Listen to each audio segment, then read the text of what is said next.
गाउँघरमा आइपुग्यो नेपाली जनको महान पर्व आँगनमा आइपुग्यो।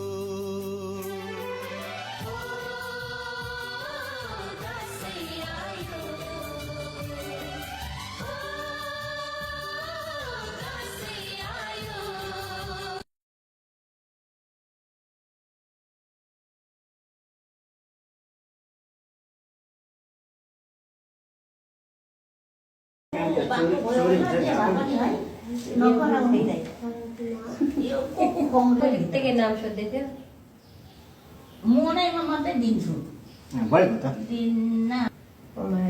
कान्छीको कति राम्रो भएछ नि बोलाउन बोल्न नगर्नु लु त दिने